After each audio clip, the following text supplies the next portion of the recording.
வணக்கம். என்னோட haired makeup sari dropping இது எல்லாமே ரொம்ப சூப்பர், அவ்வளோ பெர்ஃபெக்டாக இருக்குதுன்னு எல்லாருமே சொன்னாங்க. 100 அவுட் ஆஃப் 100.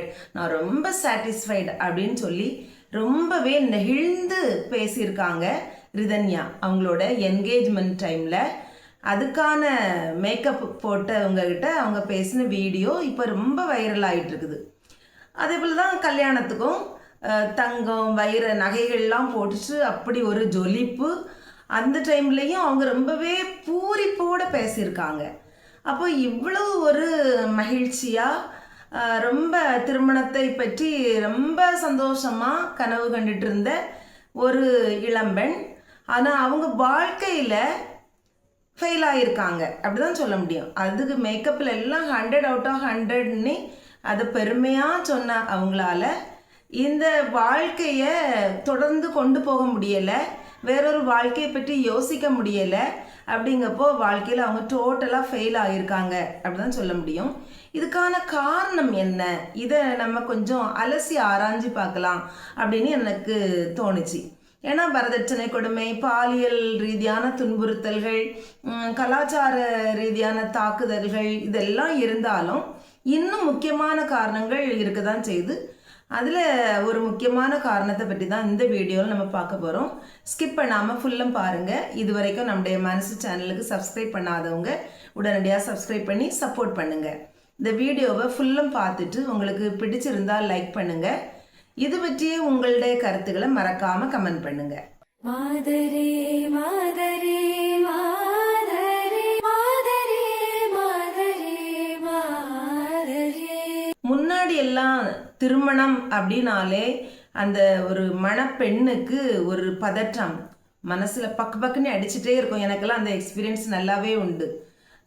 எப்படி இருப்பாங்களோ, நம்மக்கிட்ட நல்லா அன்பாக இருப்பாங்களோ, இருக்க மாட்டாங்களோ, நம்ம வீட்டை விட்டு போக போகிறோம், நம்ம அப்பா அம்மா கூட நம்மளால் இனி இருக்க முடியாது, நம்ம அண்ணன் அக்கா அப்படிலாம் யாரும் இந்த அளவுக்கு நம்ம இப்போ இருக்கிறது போல் இருக்க முடியாது, இன்னொரு வீட்டுக்கு போக போகிறோம், அங்கே இருக்கக்கூடிய சூழல் எப்படி இருக்குமோ தெரியல, நம்மளுக்கு வரப்போகிறவர் நம்மளை நல்லா புரிஞ்சுக்கிடுவாரோ என்னவோ, நல்லா சோசியலாக எல்லார்ட்டையும் நல்லா பழகுவாங்களோ என்னவோ தெரியலை. இப்படி ஒரு விதமான குழப்பம், பயம்னு சொல்ல முடியாது, அது ஒரு வகையான ஃபீல். அந்த உணர்வு மேக்சிமம் அந்த ஒரு உணர்வு போராட்டம்னு கூட சொல்லலாம். அது அந்த டைமில் ஒரு 1970 அந்த டைமில் பிறந்தவங்க எல்லாருக்குமே அப்படி ஒரு பதட்டம் அப்படி இருக்கிறது உண்டு. ஆனால் இப்போ 2K கிட்ஸில் உள்ள மணப்பெண்களை பார்க்கும்போது அதெல்லாம் சுத்தமாக பார்க்கவே முடியலை. அவங்க ரொம்ப ஹாப்பியாக, ரொம்ப ஜாலியாக, ரொம்ப கேஷுவலாக இருக்கிறத பார்க்க முடியுது. ஆனால் உண்மையிலே அந்த பிள்ளைங்களெல்லாம் பார்க்கும்போது நான் ரொம்ப சந்தோஷப்பட்டிருக்கேன். ஏன்னா இவ்வளவு ஜாலியாக, ஒரு பதற்றம் ஒன்றுமே இல்லாமல் எவ்வளோ அழகாக 2 பேரும் பேசிக்கிட்டு அப்படிலாம் இருக்கிறாங்க. இவங்களுக்கு ஒருத்தரை பற்றி ஒருத்தருக்கு எப்படி இருப்பாங்களோ அப்படிலாம் ஒரு பயமே இல்லை போலுது அப்படின்னு நான் ரொம்ப சந்தோஷப்பட்டிருக்கிறேன். ஏன்னா எல்லா பிள்ளைங்களும் நல்லா படித்து எடுத்து அப்படி இருக்கிறதுனால இந்த மாற்றம் நிகழ்ந்திருக்கும் அப்படின்னு சொல்லி. இந்த ரிதன்யாவை பார்க்கும்போதும் அவங்களும் இப்படி தான் இருந்திருக்காங்க. ஏன்னா இப்போ ரீசெண்டாக வரக்கூடிய வீடியோஸ், அதாவது முன்னாடி எடுத்த வீடியோலாம் இப்போ வைரல் ஆகிட்டு இருக்குது. அது ஒன்றொன்னா வரும்போது அவங்கள அப்படி தான் பார்க்க முடியுது. ஃபுல்லும் அந்த கல்யாணத்துக்கு தன்னை ப்ரிப்பேர் பண்ணக்கூடிய ஒரு மூடில் தான் இருக்காங்க.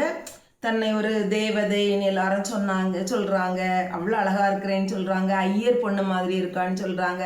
இப்படிலாம் அவங்க நிறைய பேசியிருக்காங்க. அதில் பார்க்கும்போது நம்ம தான் நல்ல ஒரு அழகாக இருக்கிறது மாதிரியும் தன்னை எல்லாரும் அட்மையர் பண்ணுறது மாதிரியும் தான் அவங்க பேசியிருக்காங்க. எல்லாருமே மேக்கப் சூப்பர் அப்படின்னு சொல்லிட்டாங்க, ஐயர் பொண்ணு மாதிரி இருக்கேன்னு சொல்லிட்டாங்க, ஃபினிஷ் பர்ஃபெக்டா வந்திருக்கு அப்படின்னு சொல்லியிருக்காங்க. ஹேண்டும், சாரி டிராப்பிங், மேக்கப் எல்லாமே பர்ஃபெக்ட், 100 அவுட் ஆஃப் 100. ஸோ பயங்கர சாட்டிஸ்ஃபைட். என்னோட என்கேஜ்மெண்ட் ஃபங்க்ஷனும் பயங்கர சாட்டிஸ்ஃபைட், ஹாப்பியோட சூப்பரா நடந்துருச்சு. அதே போல விதவிதமான நகைகள் இதெல்லாம் போடும்போது நான் நினைக்கிறேன் அது கல்யாண வீடியோ அப்படின்னு நினைக்கிறேன். அதில் அவங்க ரிலேட்டிவ்ஸ் எல்லாம் அப்படியே காப்பு செயின்லாம் போட்டு விடும்போதெல்லாம் அந்த நகைகள்லாம் பார்த்து அவ்வளோ ஒரு ஆனந்தம், அவ்வளோ ஒரு பூரிப்பாக இருக்காங்க. அதே மாதிரி அவங்க வீட்டிலேருந்து வாங்கி கொடுத்த அந்த காரில் அவங்க போகும்போது அவங்க பய சொல்லிட்டு போகிறது, இதெல்லாமே ரொம்ப ரொம்ப சந்தோஷமாக இருக்கிறதா தான் வெளியில் தெரியுது பார்க்குறதுக்கு.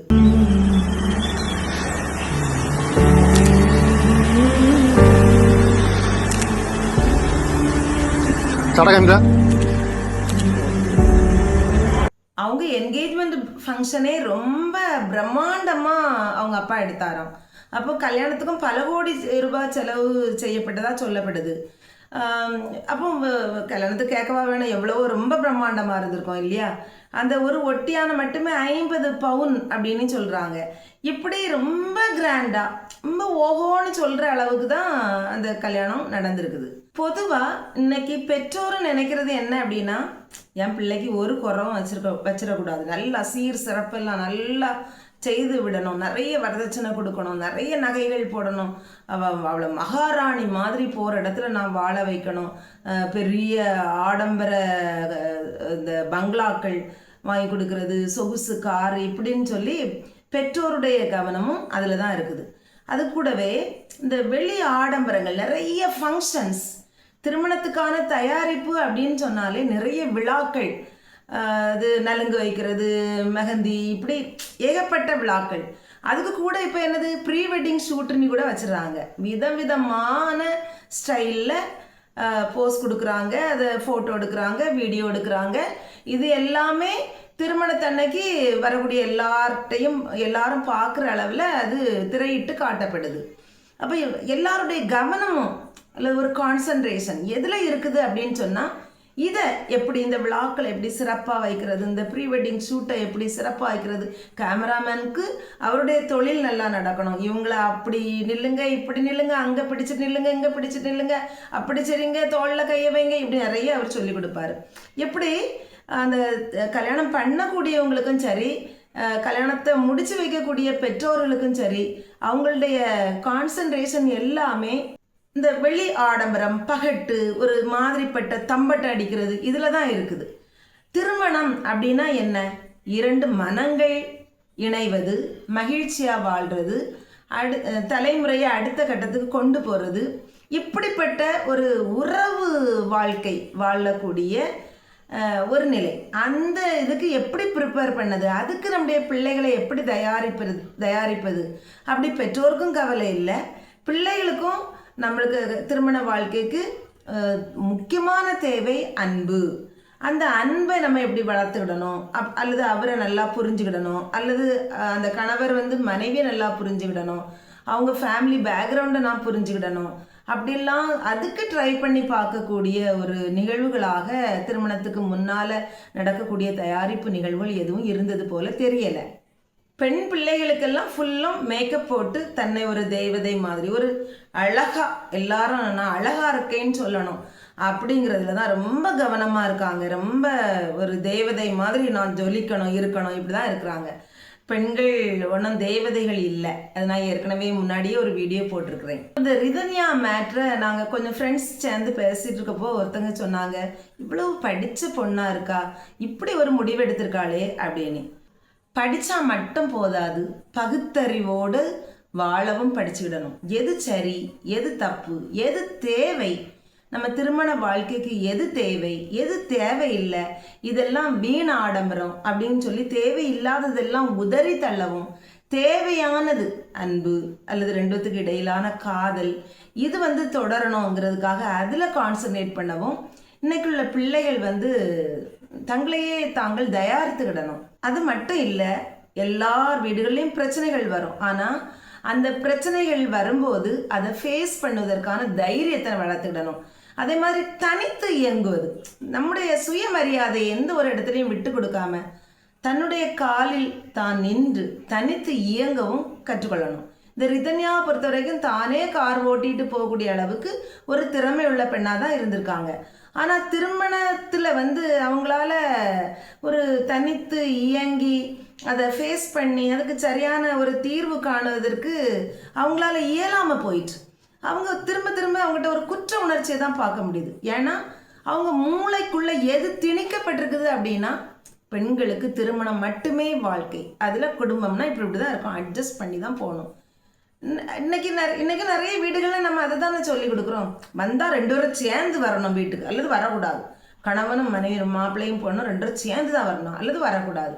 அப்போ அப்படி ஒரு நெருக்கடியான ஒரு சூழலை, வேற வழியே இல்லாத ஒரு சூழலை பெண்களுக்கு ஏற்படுத்தி கொடுக்குது இந்த சமூகமும் குடும்பங்களும். அப்போ அதில் நம்ம எப்படி அந்த இதில் அதை ஃபேஸ் பண்ணி, தைரியமாக ஃபேஸ் பண்ணி தன்னுடைய வாழ்க்கையை தொடர்ந்து வாழ்வது எப்படி என்பதை தீர்மானிப்பதற்கு தேவையான எல்லா திறமைகளையும், அதுக்கெல்லாம் ஸ்கில்ஸ் வேணும், எல்லா திறன்களையும் வளர்த்துக்கிடணும், தைரியத்தை வளர்த்துக்கிடணும்.